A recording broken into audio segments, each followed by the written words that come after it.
असेल तर 2016-17ला मी याच्याच विरोधात आवाज उठवला होता. या वोटिंग मशीन आणि मतदार याद्या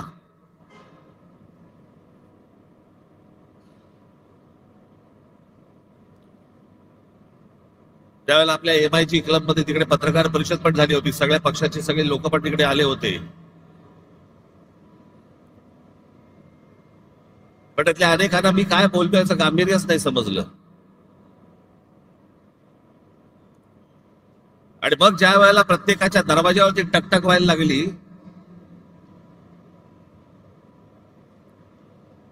त्यावेळेला कळून चुकलं की काय प्रकार सुरू आहेत ते निवडणुकीचे.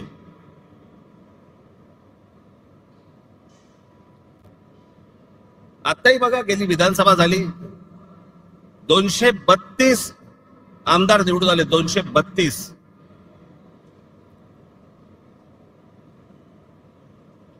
232 आमदार. एवढे प्रचंड यश मिळाल्यानंतर देखील महाराष्ट्रामध्ये सन्नाटा होता. कुठे विजय मिरवणुका नाहीत, कुठे जल्लोष नाही, काही नाही, सन्नाटा. म्हणजे मतदार तर अवाक झालेच होते, निवडून आलेले पण अवाक झाले होते. निवडून आलेल्या लोकांनाही समजेना कसा निवडून आलो.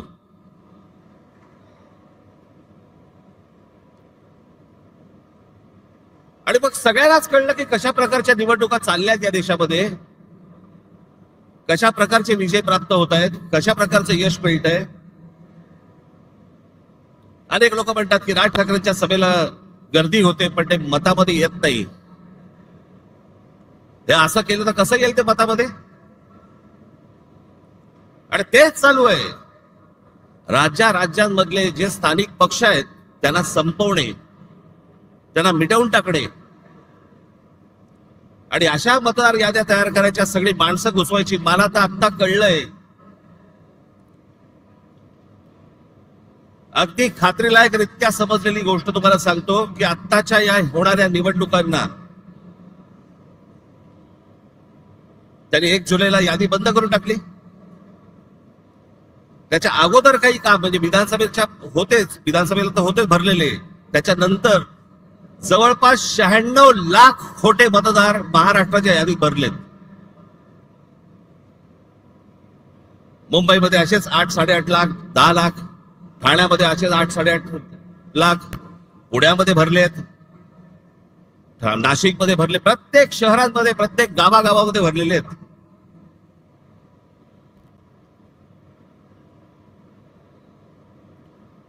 अशा निवडणुका होणार आपल्या देशात.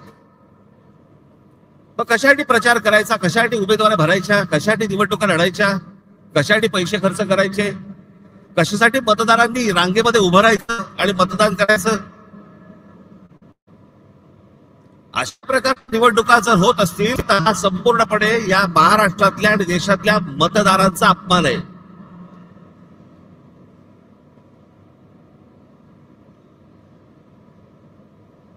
तुम्ही मत द्या नाही तर नका देऊ. मॅच फिक्सिंग झालेलं आहे, मॅच सेट आहे.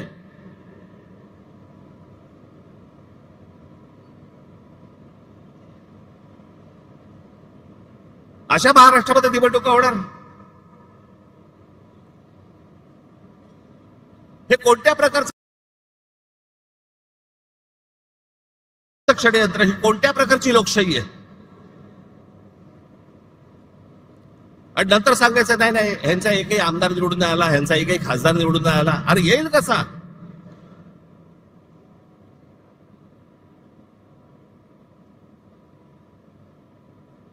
जर मतदार याद्यांमध्ये तुमची गणितच जर समजा सगळी सेट करून ठेवणार असाल, तुम्ही मतदान करा नाही तर नका करू. रिझल्ट अगोदर ठरलेला आहे.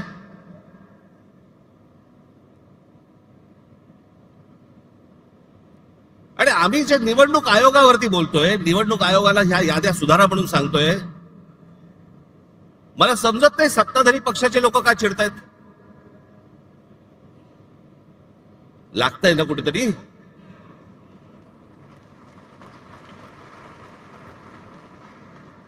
आम्ही निवडणूक आयोगाला प्रश्न विचारले की सत्ताधारी उत्तर देतात. तुम्हाला कोण विचारलं?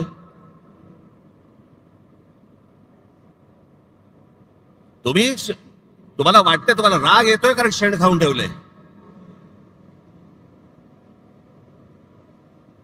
सगळ्यांना माहितीये, महाराष्ट्रातल्या अगदी गल्ली गल्लीमध्ये सगळ्यांना माहितीये ही सत्ता कशी आली, ती कशा प्रकारची सत्ता आणली जात आहेत, कशा प्रकारचं राजकारण सुरू आहे.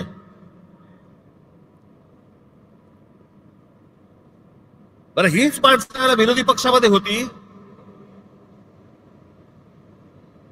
त्यावेळेला आता जे मी बोलतोय तेच गोष्ट बोलत होते. सत्तेमध्ये ज्यावेळेला वेगळे असतात आणि ही आता सत्तेतले ज्यावेळेला विरोधी पक्षामध्ये होते त्यावेळेला काय बोलले, माझ्याकडे एक नरेंद्र मोदींचं माझ्याकडे एक भाषण आहे आसाम मधलं, त्या भाषणाची शेवटची जी 10 सेकंद 15 सेकंद आहेत ना, ते नीट ऐका. लावा. मैं आज सार्वजनिक रूप से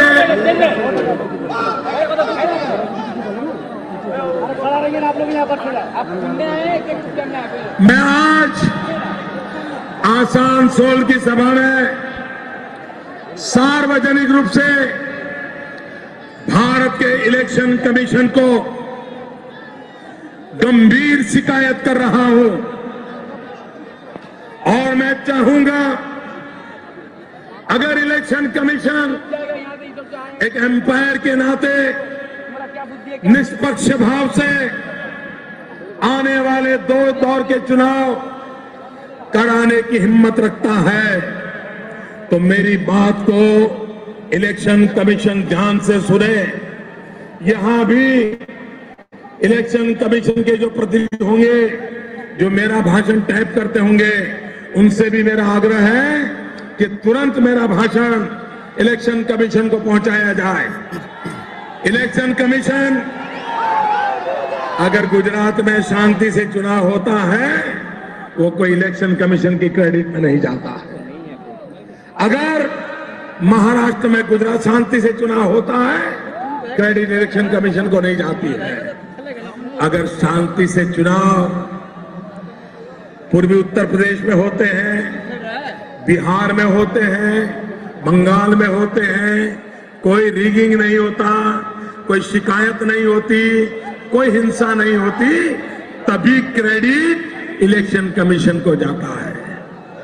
और मैं गंभीर आरोप लगा रहा हूं, आप इन इलाकों के इलेक्शन में रिगिंग रोकने में विफल गए हैं, हिंसा रोकने में विफल गए हो, झूठे मुकदमे हमारे बाबुल पे लगाए जा रहे हैं. इलेक्शन कमीशन का काम है नागरिकों को प्रोटेक्ट करना. आप अपनी जिम्मेवारी को सही ढंग से निभाएं, इसके लिए मैं आग्रह करता हूं. मैंने उत्तर प्रदेश में भी कहा था, कुछ सीटों के मैंने नाम कहे थे और मैंने कहा था वहां लूट चलने वाली है और इलेक्शन कमीशन कुछ नहीं कर पाया. आज मैं दोबारा कह रहा हूं, इन इलाकों में, बंगाल में, बिहार में, पूर्वी उत्तर प्रदेश में यही होने वाला है. क्या इलेक्शन की जिम्मेवारी नहीं है कि शांतिपूर्ण चुनाव हो, रिगिंग ना हो, मारकाट ना हो? इतना सारा खर्चा हो रहा है, पूरा देश का मशीन आपके हाथ में है, प्रधानमंत्री से भी आपके पास इतने ज्यादा हक है, तो आप करते क्यों नहीं हो? क्या इरादा है आपका?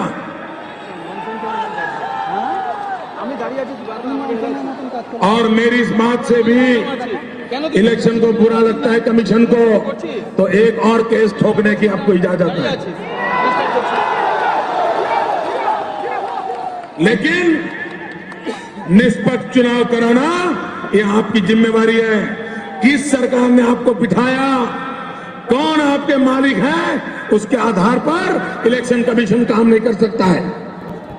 मैं बहुत गंभीर आरोप लगा रहा हूं. भाइयों बहनों, लोकतंत्र ऐसे नहीं चलता है. मैं जानता हूं 30 तारीख के चुनाव में कितना रिगिंग हुआ है, यही खेल चलता रहेगा क्या?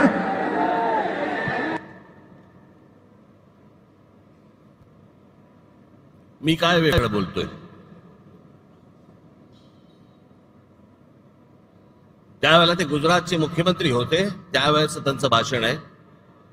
आज ते स्वतः पंतप्रधान आहेत. आम्ही काय वेगळं बोलतोय? की सत्ताधाऱ्यांचे, या निवडणूक आयोगाला आम्ही पण तेच सांगतोय, तुम्ही सत्ताधाऱ्यांचे गुलाम नाही आहात.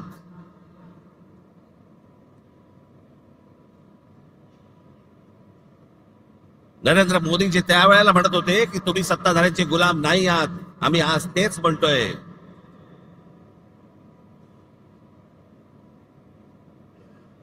आणि याची हिंमत पर्यंत कुठपर्यंत गेली आता इथे महाराष्ट्रामध्ये? सत्ताधारी पक्षाचा आमदार स्वतः सांगतो की मी माझ्या निवडणुकीला 20,000 मतं बाहेरून आणली. जाहीररित्या भाषणामध्ये बोलतो. पैठणचे आमदार आहेत भुमरे म्हणून, त्या दिवशी त्यांनी भाषण केलं, त्या भाषणामध्ये त्यांनी सांगितलं.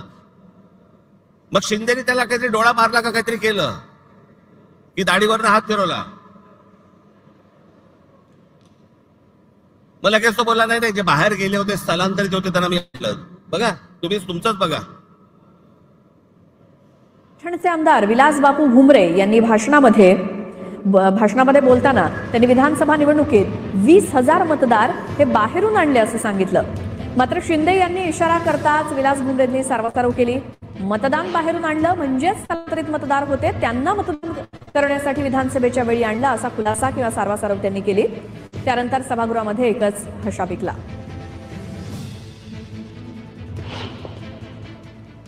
विधानसभेच्या निवडणुकीमध्ये जवळपास 20,000 मतदान हे निवडणुकी टायमार मी बाहेरून साहेब 20,000 मतदान आणलं. आणि त्या निवडणुकीत मला त्या मतदानाचा 100% फायदा आला. 10 जणांना तिकीट मिळणार नाही. सर्वजण त्या पदाचे उमेदवाराचे कॅपेबल असतात. बाहेर होतो त्यांना.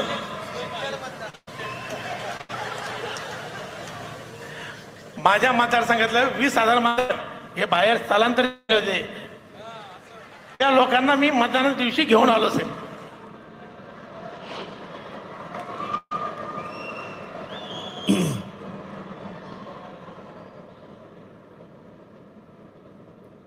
बेधडक सत्ताधारी पक्षातले आमदार तुमच्या नाकावर टिचून बोलतायत.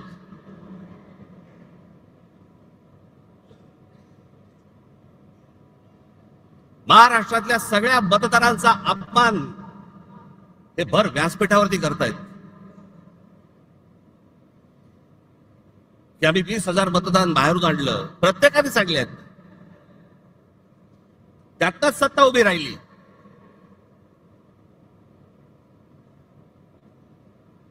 ही त्यांचीच माणसं बोलतायत.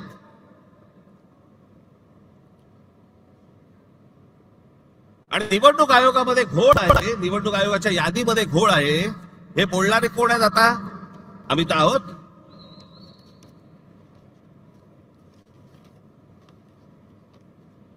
मी अजून 3 व्हिडिओ आणले. एक आहे सतीश चव्हाण, अजित पवार गट.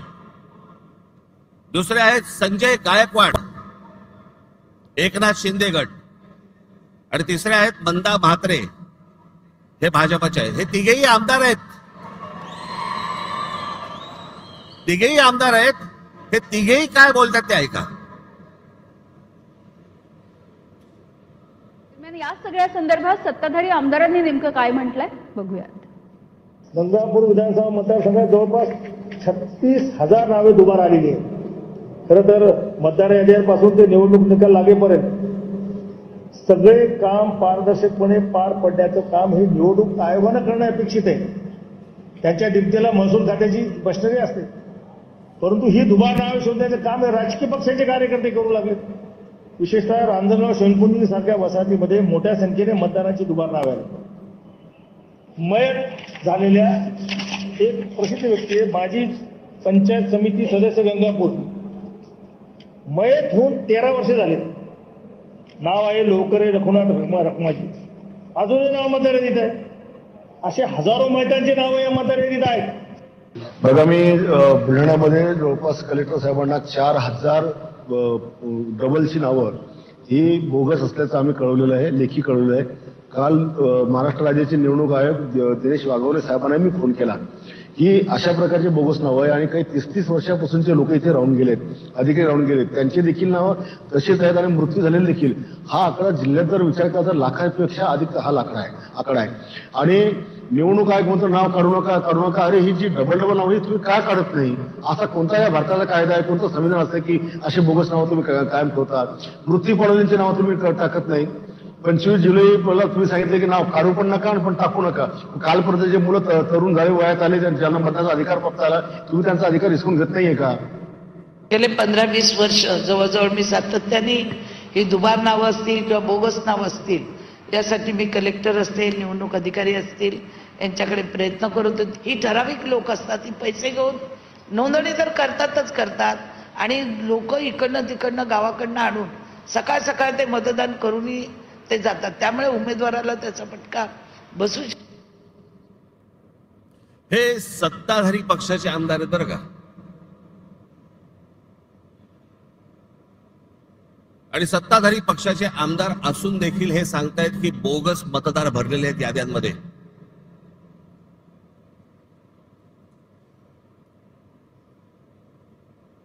भैया कोणत्या निवडणुका लागतात, कोणत्या चालू आहेत आपल्याकडे निवडणुका? हे गेल्या 10-12 वर्षामध्ये 15 वर्षामध्येच का प्रश्न पडले?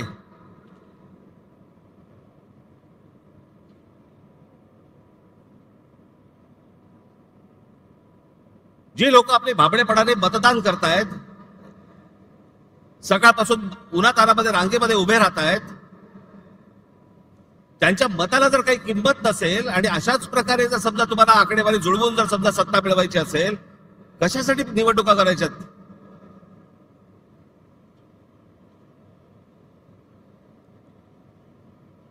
आणि आता पण ह्या ज्या सगळ्या चालू आहेत, आता याच्यावरती मतदारांच्या प्रतिक्रिया काय आहेत? एक फक्त तुमच्यासाठी छोटी गोष्ट आणली, मतदारांच्या प्रतिक्रिया काय आहेत त्या फक्त ऐका. मतदारांच्या प्रतिक्रिया काय ऐकते? मतदाराच्या मताला किंमतच नाहीये. पण सर्वसामान्य शून्य माणसाला, शिकलेल्या माणसाला फार प्रॉब्लेम पडतो. प्रामाणिकपणात नाही येत ना, तो गेला ना आपलं काय पुण्यात अर्थ नाही काय. जे पहिलं डुप्लिकेट मतदान आहे डबल, ते पहिलं बंद झालं पाहिजे. मग बॅलेट पेपरवर घेतला कशावर घ्या, ते दोन्ही ठिकाणी मतदान करणारच, ते त्याच्यावर कंट्रोल आणला पाहिजे, मग बॅलेट पेपरवर आलं पाहिजे. प्रत्येक वेळेला त्यांनी स्ट्रॅटेजी चेंज करतात. या वेळेला मशीनद्वारे काम केलं त्यांनी, पुढच्या वेळेला त्यांनी दुसऱ्या पद्धतीने म्हणजे मतदार वाढवून कसे आणले. कारण निवडणूक आयोगाचा प्रमुख जो आहे तोच हे काम करतोय. बाहेरच्या राज्यात, देशात बॅलेट पेपरवर आहे, मग ते कसं होतं? ते इलेक्ट्रॉनिकला पुढे गेलेत लोक, मग ते करतात, मग आपल्याकडे का नाही होत?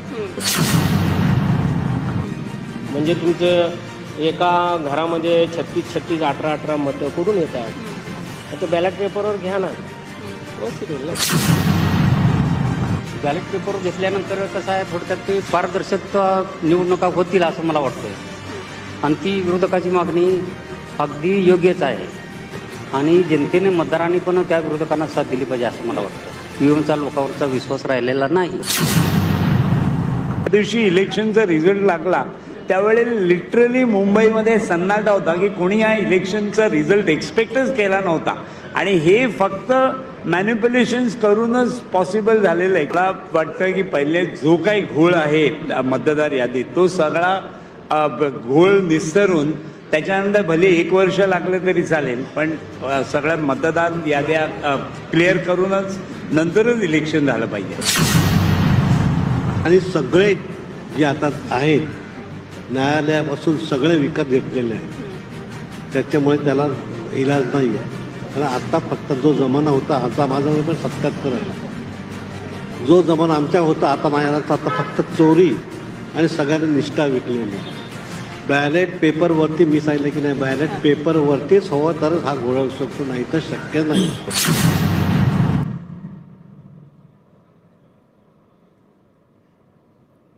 या मतदारांच्या प्रतिक्रिया आहेत. हे सगळं कशासाठी सुरू आहे? केंद्रातही आम्हीच पाहिजे, राज्यातही आम्हीच पाहिजे, महानगरपालिकेतही आम्हीच पाहिजे, जिल्हा परिषदमध्ये आम्हीच पाहिजे. हा संपूर्ण महाराष्ट्र, ही महाराष्ट्रामधली सगळी शहरं ही अदानी अंबानीला आंदण म्हणून द्यायची आहेत.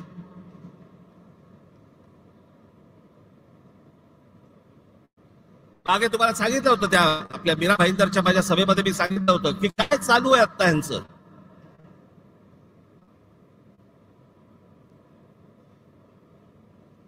ठाणे जिल्हा हातामध्ये आल्याशिवाय मुंबईला हात घालता येणार नाही, म्हणून तिकडनं सगळी सुरुवात चालू आहे. ती पालघर पासून सगळी सुरू आहे. तिथे ज्या इमारती उभ्या राहतात त्या इमारतीमध्ये लोक कोण राहतात ते बघा, सगळे गुजरात मध्ये येत आहेत. मी मागे जो विरोध केला होता त्या बुलेट ट्रेनला, तो याचसाठी, तो पट्टा बघा अख्खा, तो भौगोलिक पट्टा बघा तुम्ही. आता तिकडे वाढवण बंदर येत आहे, तिकडे आता विमानतळ येत आहे. इथे एक विमानतळ आता नवीन आलं, आता वाढवणला तिकडे करतायत एक विमानतळ. कोणासाठी, कशासाठी? मला यांचा कळलेला जो प्लान आहे ना, आज हे 100% सगळे सांगणार आहेत नाही म्हणून, असं होणार नाही, आम्ही होऊ देणार नाही, करणार नाही वगैरे सगळे सत्ताधारी सांगतील, पण याचा प्लान काय तो लक्षात ठेवा.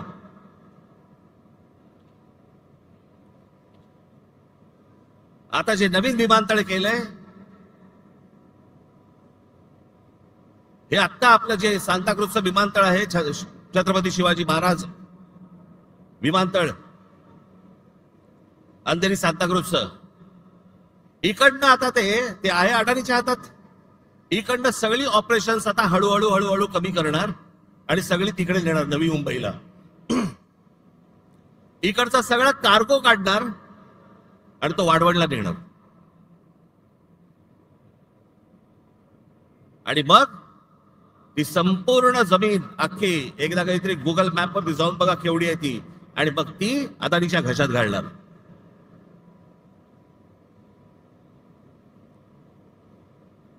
जेवढा म्हणून तुमचं अस्तित्व आहे सगळं हे मिटवायला येत आहेत.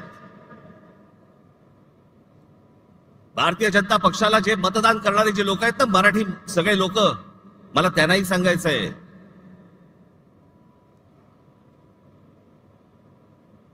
हा अदानी अंबानीचा, ह्या सर्व लोकांचा ज्यावेळेला गुजरातचा वरवंटा ज्यावेळेला महाराष्ट्रावरती फिरेल ना, त्यावेळेला ते तुम्हाला बघणार नाहीये, तुम्हाला पण त्या वरवंट्याखाली मराठी म्हणूनच घेणार.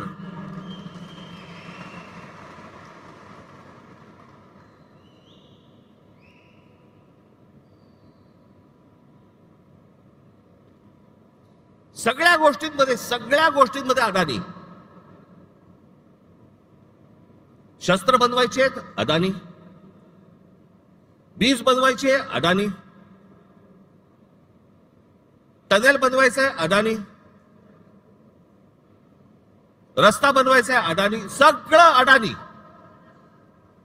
आता तिकडे ठाण्यामधली एक जागा, हे संपूर्ण हे तुमचं संजय गांधी राष्ट्रीय उद्यान, नॅशनल पार्क, या नॅशनल पार्क मधली एक जागा बघितली, तिकडे आता जंगल तोडणार आतलं. हा सगळा भाग येतो तो ठाणे जिल्ह्यामध्ये येतो आणि तिकडे अदानीला पॉवर प्रोजेक्ट काढायचंय.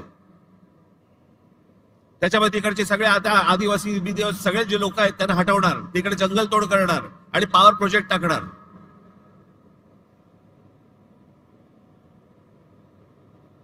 इथे पुढे ते अलिबाग, हे जे रस्ते होत आहेत ना, एवढं लक्षात ठेवा, मी प्रगतीच्या आड येणारा माणूस नाही, पण मुंबईमध्ये, ठाण्यामध्ये, महाराष्ट्रामध्ये होणारी प्रगती ही जर मराठी माणसाच्या थडग्यावरती होणार असेल, मी खपवून घेणार नाही. तुम्हाला वाटत असेल की हे सगळे रस्ते जे बांधले जात आहेत, सिलिंग पासून ते अटल सेतू पासून सगळ्या गोष्टी तुमच्यासाठी नाही येते. हे जे सगळे जमिनी घेत सुटलेत ना उद्योगपती, त्यांच्यासाठीचे रस्ते आहेत ते.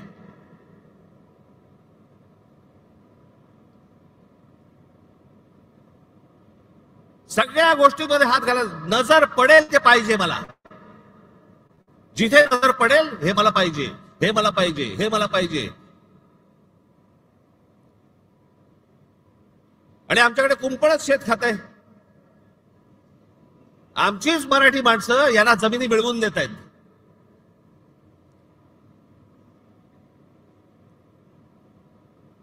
आमचे मराठी माणसं काही दलाल म्हणून यांच्यासाठी कामं करतायत.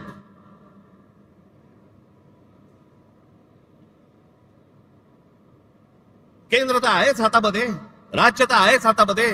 उद्या जिल्हा परिषदा आणि महानगरपालिका जर समजा हातामध्ये आल्या, रानच मोकळं.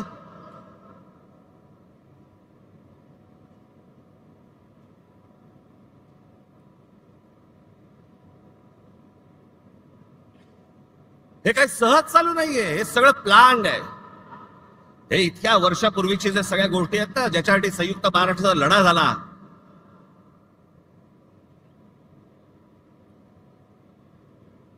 ही गुजरातला मुंबई हवी होती आणि महाराष्ट्राला मुंबई देऊ नका असं म्हणणारे पहिले कोण होते? वाईट याच गोष्टीचं वाटतं की ज्यांच्याकडे आम्ही आजपर्यंत आदरी पाहत आलो आम्ही, त्यांनी सांगावं की मुंबई महाराष्ट्राला मिळणार नाही म्हणून. आणि ते होते पहिले होते वल्लभभाई पटेल. तुमचा विश्वास बसणार नाही. आचार्य यात्रांची पुस्तकं वाचा, मग तुम्हाला समजेल, सगळ्या गोष्टी समजतील. इतिहाला पहिला विरोध कोणी केला होता?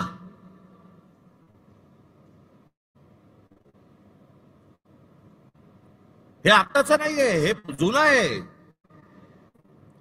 हे आत्ता फक्त सगळ्यांच्या सहाय्याने ते करत येत आहेत आणि त्यासाठी बोगस मतदार भरले जात आहेत, जेणेकरून ह्याच्यातनं सगळे खासदार आमचे, आमदार आमचे, जिल्हा परिषद आमच्या, महानगरपालिका आमच्या, नगरपालिका आमच्या, सगळे एकदा हातामध्ये आलं. तुम्ही काय करणार आहात? नंतर काय करू शकता तुम्ही? नंतर काही नाही. एकदा हाताबंद गेलं, जमीन एकदा हाताबंद गेली, परत येत नाही. आणि जमीन हेच तुमचं अस्तित्व आहे. ते एकदा हाताबंद गेलं, त्याच्यासाठीची ही सगळी रचना आहे. माझ्या महाराष्ट्रातल्या सगळ्या मतदारांना माझी विनंती आहे, सतर्क रहा.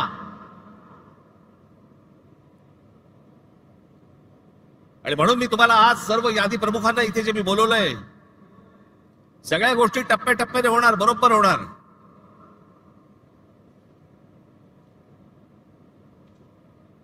मी ज्या सर्व संपूर्ण यादी प्रमुखांना बोलवलंय, मुंबईचे आहेत, ठाण्याचे आहेत, कल्याण डोंबिवलीचे आहेत, नवी मुंबईचे आहेत, मीरा भाईंदरचे आहेत.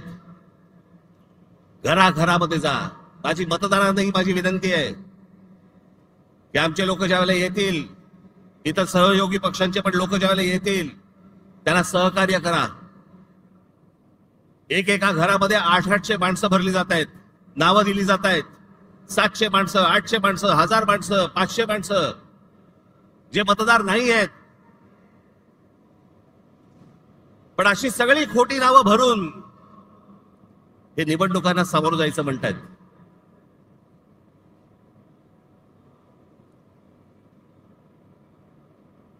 हे ज्या निवडणुका घ्यायचं म्हणतायत ना, हे जोपर्यंत ही मतदार यादी पूर्णपणे स्वच्छ होत नाही,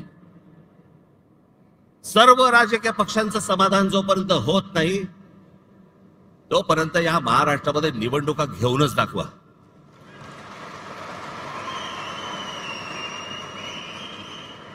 या महाराष्ट्राच्या निवडणुका शांततेने पार पाडायच्या असतील, पहिली ती मतदार यादी स्वच्छ करा. जो मतदार आहे त्याचा आदर करा. जो खरा मतदार आहे त्याला मतदान करू द्या. कोण सत्तेवरती येईल आणि कोण पराभूत होईल याच्याशी मला कर्तव्य नाही, पण जे मतदान होईल ते खरं होईल, या दृष्टिकोनात निवडणुका झाल्या पाहिजेत.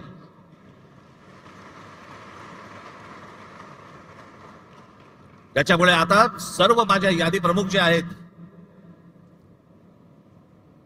माझे शाखाध्यक्ष आहेत, उपशाखाध्यक्ष आहेत, माझे गटाध्यक्ष आहेत,